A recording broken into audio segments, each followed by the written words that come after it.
Bom, hoje no Gabinete de Portas Abertas eu vou receber o meu amigo Francisco Filho, um dos líderes comunitários mais atuantes que eu conheço em todo o Brasil. Aguerrido, focado e muito determinado na luta para a melhoria de vida das nossas comunidades. Então, Chiquinho, prazer te receber aqui, e eu vou pedir um pouco para tu contar a tua história de como é que você começou na militância e na atuação como liderança comunitária, defendendo as conquistas, as pautas de necessidade das nossas comunidades. Né? Quando que você tomou a decisão de reivindicar, de buscar a melhoria, de correr atrás da melhoria? Bom, Léo, são os acasos, né? A vida, nós estamos com aquela questão de falar de tempo, né? O tempo temporal. E, em primeiro lugar, agradecer você pela oportunidade. A oportunidade de uma pessoa que sai de uma região populosa, uma comunidade que dizem que tem mídia, e quando você teve essa oportunidade, já acompanha e já colaborou na sua condição de parlamentar muito, nos ajudou muito com essas necessidades, e no caso da nossa Cidade de Deus. E hoje nós costumamos falar até que não é a comunidade da Cidade de Deus, é o que acontece dentro do Rio de Janeiro, a exclusão de praticamente 2,5 milhões de pessoas que moram em favelas, né? E eu costumo falar, não fala favela, tu fala comunidade, complexo, periferia, essas denominações. Mas eu, católico com minha família toda, fui à missa, né? Um grupo jovem, falaram que na associação tinha uma reunião. Eu fui lá na reunião da Associação de Moradores. Moral da história, saí de lá como interventor da Associação de Moradores, e dali começou, porque eu já venho de uma família contando a história. Hoje estavam contando a história com meus amigos, como nós fomos parar na Cidade de Deus, né? Minha avó vem aqui da Tijuca, do Salgueiro, minha família todinha do Morro do Salgueiro, e em 66 eles foram colocados lá. Meu pai ainda muito jovem, eles me tiveram lá, minha mãe com 15, meu pai com 16 anos, 17 anos. E você vê toda essa dificuldade, cresce todas as pessoas de comunidade. Mas o que o nosso grupo, as pessoas que eu me identifico, e quando eu falo muito da sua pessoa, e agradeço a sua pessoa, que você tem essa identidade, e você não pensa na comunidade, na condição do imediato, que é o que as pessoas fazem, usam muito essa população de 2 milhões de pessoas. E eles falam do imediato, e eu falo da educação. Aqui você, na condição de ministro, você lutou, e até hoje, na sua condição de parlamentar, luta muito sobre isso. E você não consegue entender o porquê passa séculos e a comunidade, como dizem as pessoas comuns, ou o homem de segunda classe que inventaram essa história, que todos nós somos cidadãos iguais e as oportunidades que são diferentes. E você teve essa oportunidade e procura dar essa oportunidade àquelas pessoas que não dão oportunidade, e é o que você está fazendo nesse momento aqui, né? Me dando essa oportunidade, eu agradeço muito a você. Sobre essa condição de você estar à frente, eu nunca me coloquei nessa condição de grande líder Deus, mas ativista, de você buscar o melhor para aquela região com a qual você convive, ou a classe que você convive, e não concorda com todo o discurso que fazem em relação a essas pessoas, da forma que elas são manipuladas, elas são usadas, e da forma que a pessoa é marginalizada, porque ela não tem uma coisa que é simples. Se ela tivesse educação, todos teriam o mesmo nível. Há 2 anos atrás, nós estávamos discutindo, falando até sobre essa questão do Fundep. O porquê, exemplo, na minha região, lá, minha comunidade, onde eu moro, Cidade de Deus tem 14 escolas municipais. E você sabe que você consegue ver a mesma rede ter uma diferença da escola dentro da região e a mesma rede fora da região. Você pega a ver que falta o que você está lutando. Política pública, o conceito de gestão pública, de você não ter o mesmo professor, a mesma qualidade de educação que é dado num bairro ali ao lado.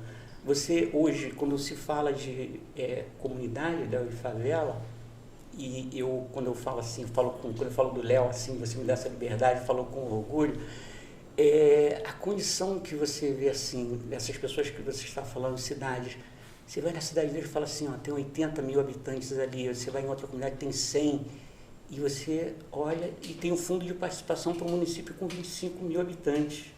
E o Congresso, ele não discute isso, porque quanto mais miserável aquelas pessoas serem, né, mais o Estado ele consegue manter aquelas pessoas ali ganhando um salário miserável. Então, quando você me dá essa oportunidade, nós te perguntarmos o porquê não existe uma política de Estado, né, para poder discutir que tem que tratar essas regiões de comunidades com 150 mil habitantes, que dá um total de 2 milhões de habitantes, que seria o segundo município do estado do Rio de Janeiro, e juntando todas essas pessoas, você não vai conseguir encontrar uma solução se isso não for discutido em Brasília. Sabe de quem você, levantando essa questão, eu me lembro, eu sou oriundo, né, de Anchieta, do bairro da Mariópolis, que não é uma área de favela, como se define classicamente, mas é um bairro popular na franja da cidade do Rio de Janeiro, na divisa com a Baixada Fluminense, né? Bem exatamente a divisa do Rio de Janeiro com a Baixada Fluminense. E outro dia, fazendo uma reunião com os amigos lá, com os nossos companheiros, vizinhos, colegas, pessoas que participavam, é o seguinte, que há 20 anos atrás, por exemplo, lá não tinha uma escola de segundo grau. E foi através da atuação política que a gente conseguiu, ainda, né, com o meu pai vivo e atuante, que nós conseguimos levar para a região. Conseguimos levar a escola técnica, creche, delegacia, você sabe que ele fez isso na Cidade de Deus, né? Também, mas por essa experiência. Mas o que eu estou dando esses exemplos, contando essa história, para sintetizar uma questão que você dizia, da diferença dos serviços. E eu dizia o seguinte, a gente não quer só que o poder público traga os serviços públicos para cá. A gente quer que traga os melhores serviços públicos. A gente traga os serviços de qualidade, os principais equipamentos, os principais serviços. Eu acompanhei recentemente a tua luta e da comunidade da Cidade de Deus para retomar as obras da escola.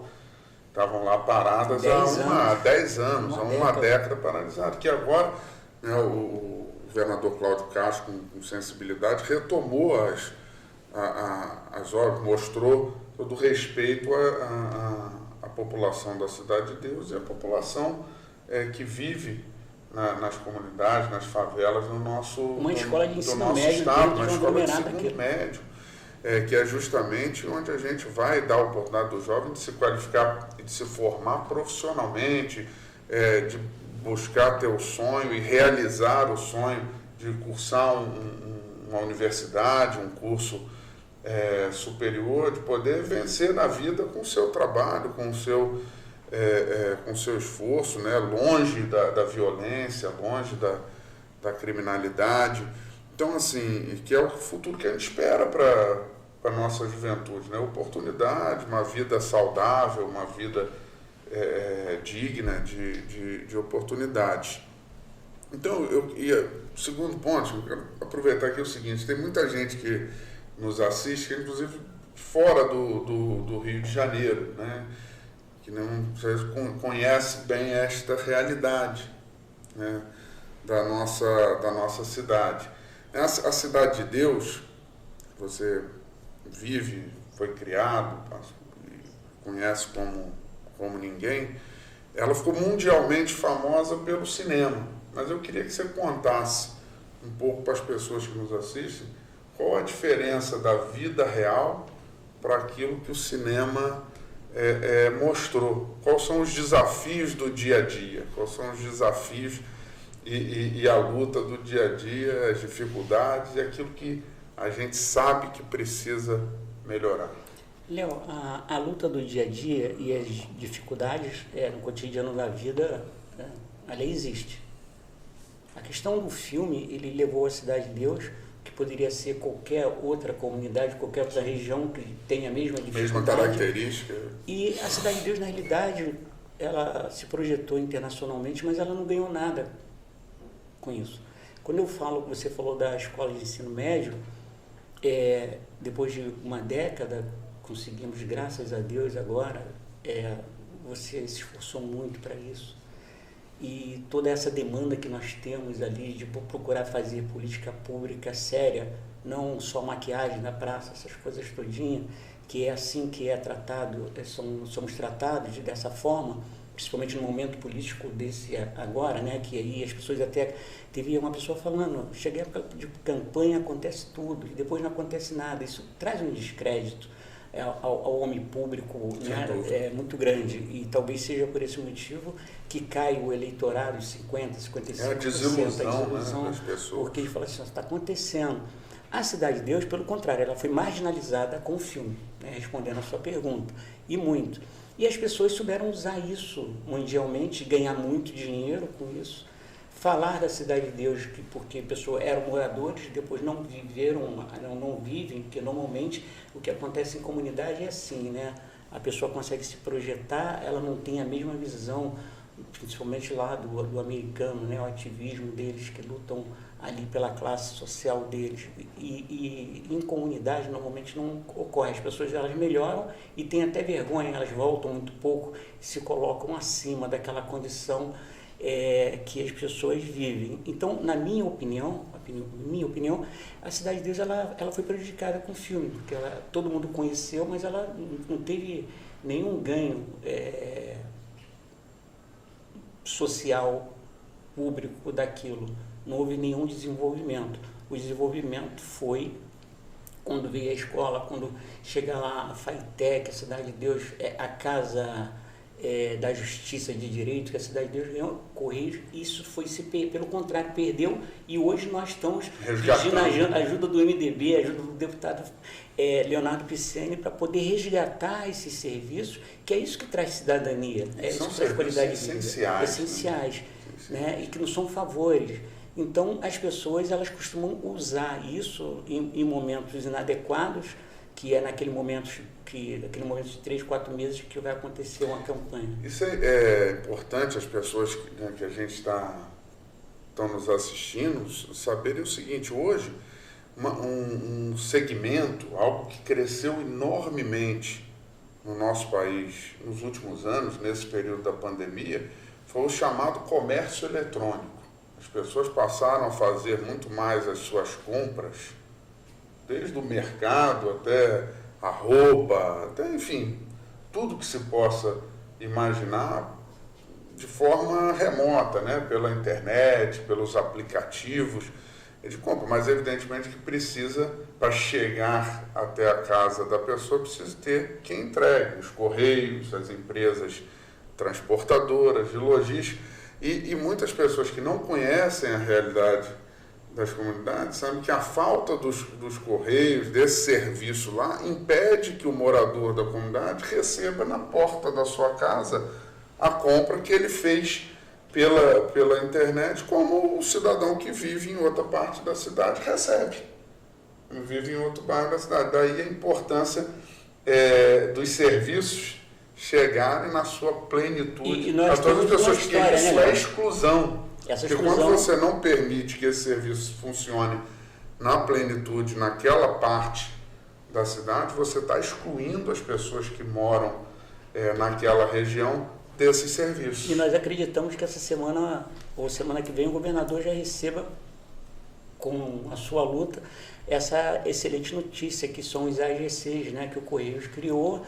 E essas comunidades, é onde nós falamos, né? 2,5 milhões de pessoas, elas estão impedidas de comprar uma geladeira e elas chegarem. Esse é um exemplo que a gente pode dar, tem muitos exemplos. E parece que o superintendente do Correios, o presidente do Correios, vai estar procurando o governador, já vai, acredito, semana que vem, para que nós possamos saber se o governador quer em todo o estado do Rio de Janeiro ou na capital. Essa é uma desses agradecimentos que nós temos que fazer ao nobre Leonardo, deputado Leonardo Pisciani, que tem condições de entender essa dificuldade e esse crescimento, porque, como falamos, né, ou você tem cidadania com educação, ou então você não tem. Você estava falando do Correio, a cidade de Deus era cortada por 3 rios, né? E nós temos um que aconteceu em 96 que trouxe um trauma muito grande para o Rio de Janeiro, morreu muitas pessoas naquela época. Nós também, o governador está muito sensível a nos atender, já está bem adiantado o processo. E as pessoas costumam falar assim, mas ele joga lixo no rio. Aí você fala assim, eu posto muito a condição do Face, do Instagram. Mas nós temos assim um desmonte de 3 décadas que as famílias elas deixaram de educar, a escola não faz nenhum tipo de trabalho educativo na condição de educar aquela pessoa que ela não deve fazer aquilo, de tratar melhor o meio ambiente, e aí você encontra uma sociedade alienada por falta de educação, né? Que não, as pessoas hoje elas não lutam mais pelos seus direitos, né? Que cidadania. Cidadania, que tem ali uma Constituição que para dentro dessa minha classe, a qual eu pertenço, de 2,5 milhões de pessoas, elas deixaram de existir, de lutar, perderam a esperança, porque não tem exatamente essa condição de educar. É onde eu já falei 4 vezes, quando eu falo da pessoa do MDB, do presidente Leonardo Pisciani, essa oportunidade que você dá para pessoas como eu, de que nós não temos voz dentro desse cenário político, né? Te agradeço, Chiquinho, e nós vamos no próximo bloco falar um pouco disso, da representação, de como é que se deve fazer a representação, qual é o papel do político, qual é o papel da boa política.